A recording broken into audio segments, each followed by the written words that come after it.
I done drunk all my milkshake. Hey, how's everybody doing? This is Simon Steele and Mercedes McCray. Mercedes McCray. And we're going to talk to you all today. You know, I like talking about subjects of financial literacy, but there was a very interesting video on The Breakfast Club with Killer Mike, the rapper Killer Mike, where he is talking about the importance of education and academics and how it directly impacts the youth's ability to grow financially and have career success.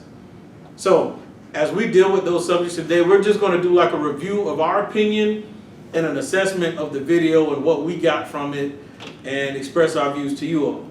Now, of course, I want you to tune in, listen, and feel free to comment and say how you feel about it as well.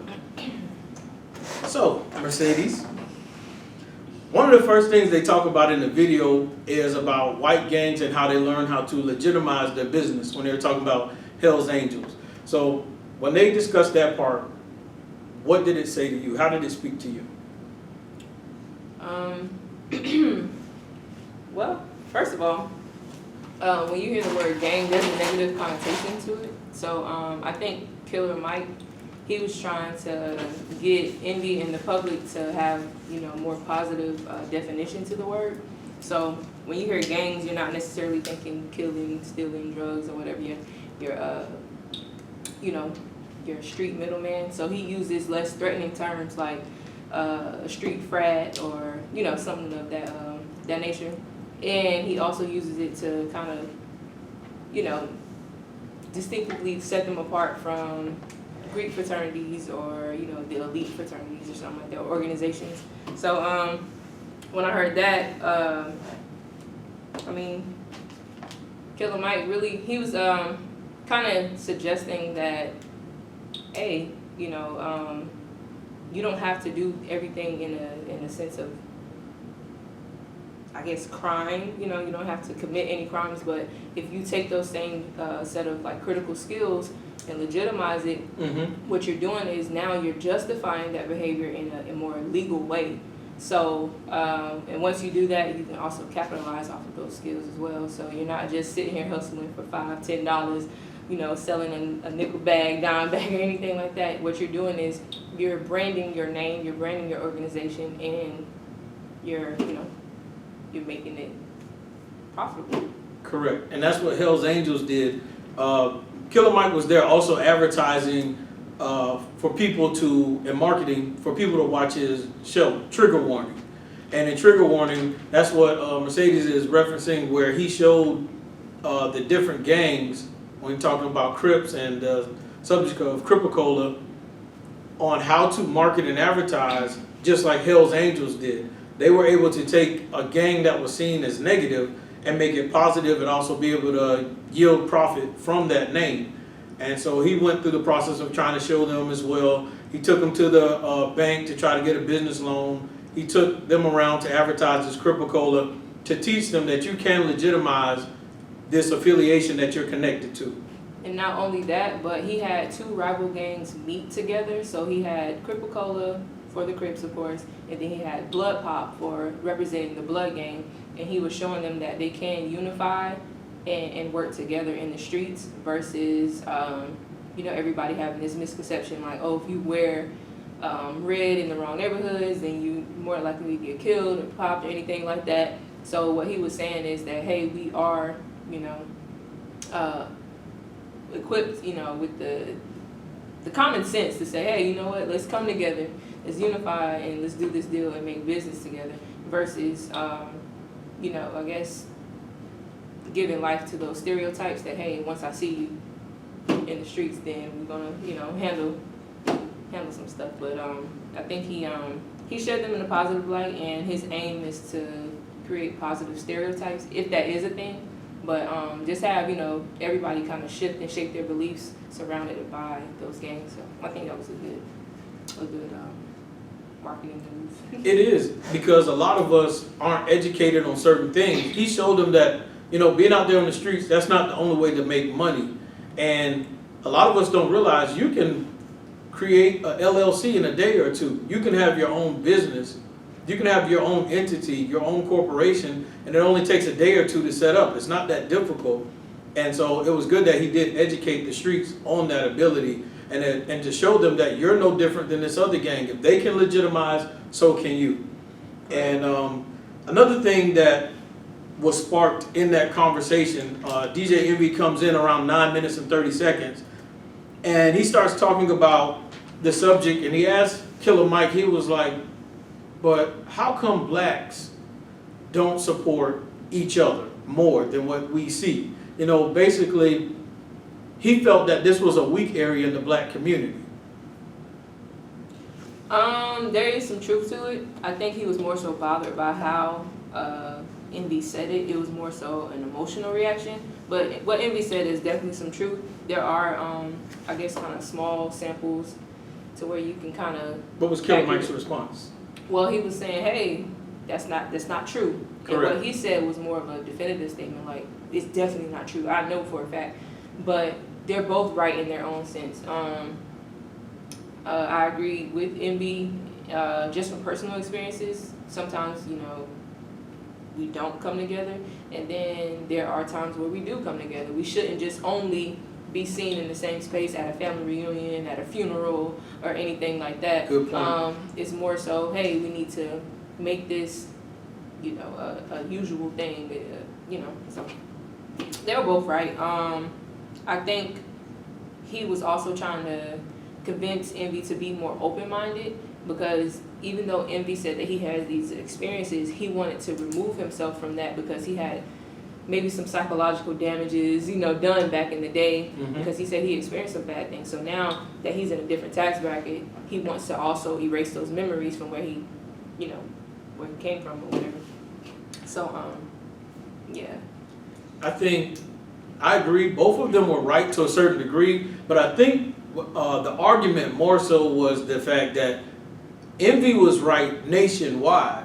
There needs to be better support for one another. And Killer Mike, when he said that blacks do support one another, he was right regionally. You know, he's based out of Atlanta. So Atlanta, the culture and the environment is different from where Envy is as far as New York and nationwide. So yes, there's more support in the Atlanta area. So a lot of the arguments and disagreements that they had were the difference between what your perspective regionally versus your perspective globally. And it's interesting because as the video goes along, you kind of see the little meter that they have for Envy as he gets more and more frustrated and upset. You got Charlemagne throwing little jabs here and there, but it still was good, thought-provoking conversation for these adults to have to help us think about what they were really talking about was the subject of the schooling and the education system and how we can improve it. And so they did talk about, you know, supporting black business. And then that's when Angela asked Killer Mike, she was like, well, how did you do? And did you think it was going to be that difficult with trying to support black businesses for 3 days straight? So when she asked him about that, she was asking him, was it hard and why? So when you saw that he was trying to support black businesses in the TV show Trigger Warning, what did it spark in you? Well, at first I was kind of like, I was really sad because the fact that it was hard is because black businesses are scarce in the area. You can't just go find your local Walmart or your local dollar store. You can't find those black businesses as easy as those bigger companies. So it made me think of when the dollar was circulating through the communities. Like, I don't know if anybody knows me on his page or anything like that, but my family is originally from Midway, and Homestown Road, that's our family's land. And so there used to be this store called Boogie where a lot of people used to shop at locally.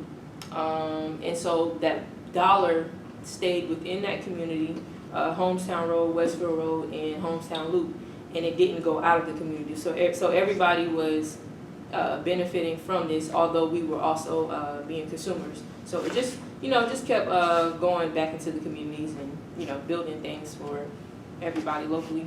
And I remember you talking about that subject when you talked about the gentleman Boogie, and then you said he would also take that same dollar that came from his community, and then he would be giving to the church as well. Correct.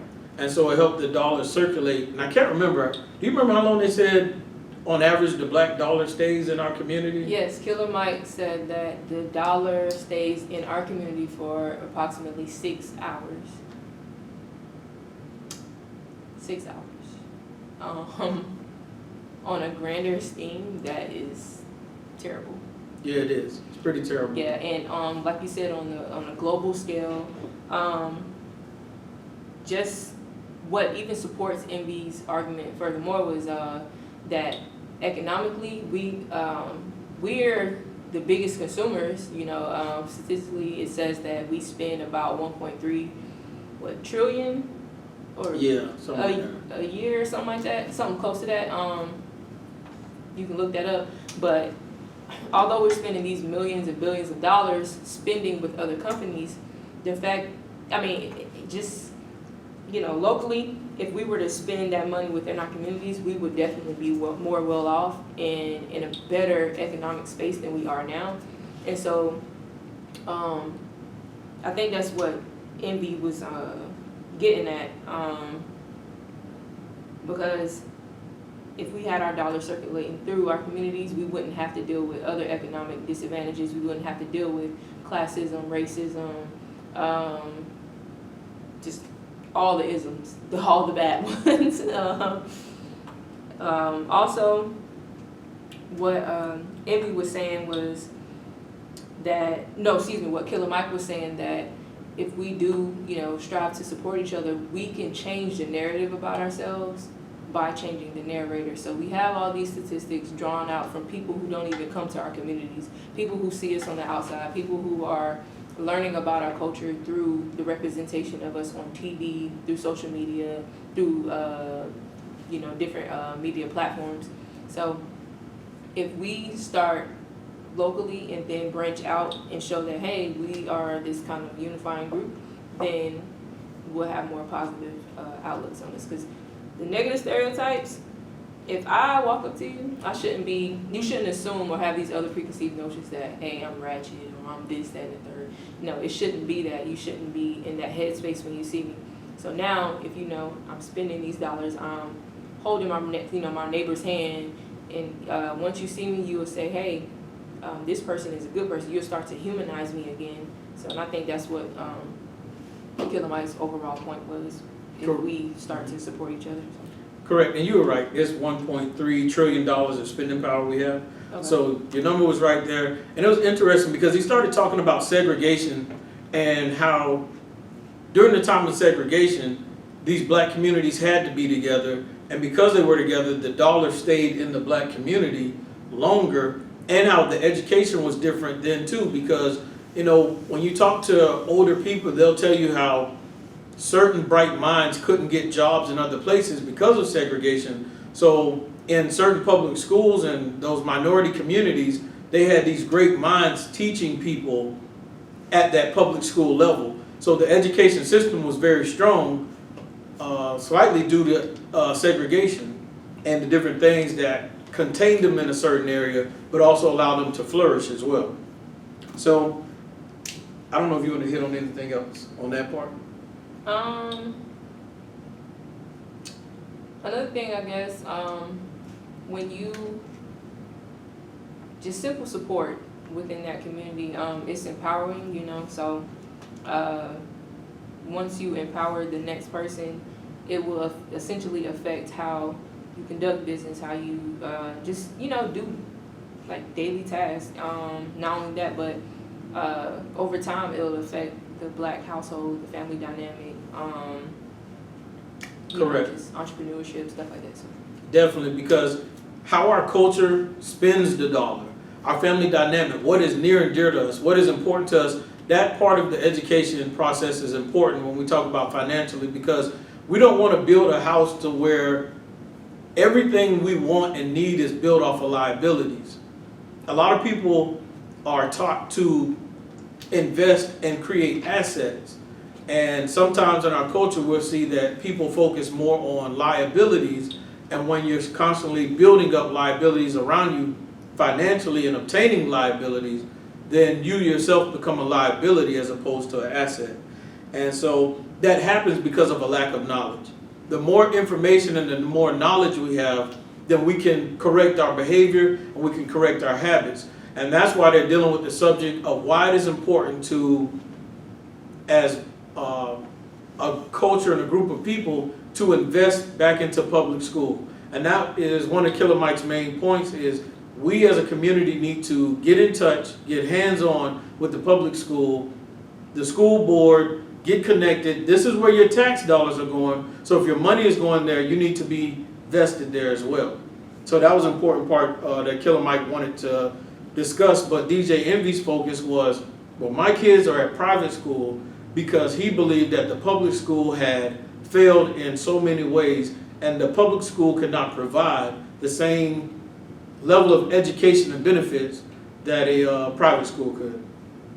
And to kind of, we may do this in two parts, but to kind of sum up this area, for this part of it, for me, I believe it takes a team. And it takes a culture, it takes a village, it takes a group of people to work together to improve a school system. If it is lacking or it is coming short in certain areas, if it doesn't provide what a private school may provide, it takes us coming together and doing that extra hands-on to make sure that it does. No, I agree wholeheartedly. I really haven't much to say after that.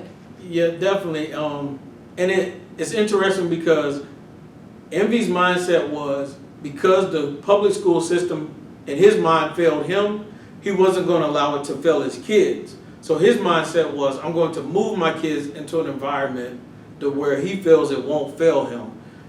And Killer Mike's mindset was, let's fix the issue. Let's work on it. We can always say that there's a problem, but let's see how we can fix it to our advantage. Well, I think another thing a lot of people don't know, or like Envy, I think he has another misconception about public schools, because what Killer Mike also mentioned was about the charter school system. And what that means is that the government funds a lot of those schools or that district.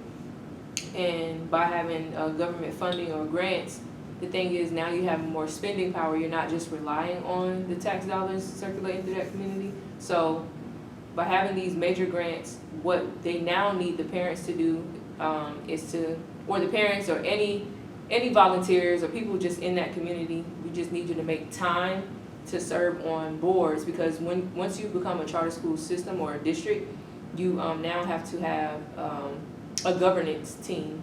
And what happens is that governance team, basically, they kind of like do the politics around the school, what surrounds the curriculum, how business is conducted, where monies are kind of delegated to, certain activities and everything like that. So I think that having that option of becoming a charter school district, the people can now get more involved instead of worrying about how much money could they put towards it, because that part is almost taken care of.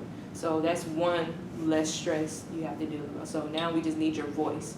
And if you can just spend a couple of minutes voicing your opinion or agreeing on something, saying aye, second a motion or anything like that, then we can definitely kind of move forward with that as well. She's so smart. Okay. I hope y'all can hear me, because I'm not really projecting. I'm kind of like cool today. So we're going to work on our projection so that y'all can hear us. Hopefully you can. If not, you can just beat the individual up in the comments who isn't projecting well and all that good stuff. But this is part one. Part two, we're going to talk about other subject matters as well. Thank you for listening. Like, subscribe, comment, all that good stuff. And stay tuned for part two of this video. I'm Simon Steele. Mercedes McCray. You a cornball. Woo.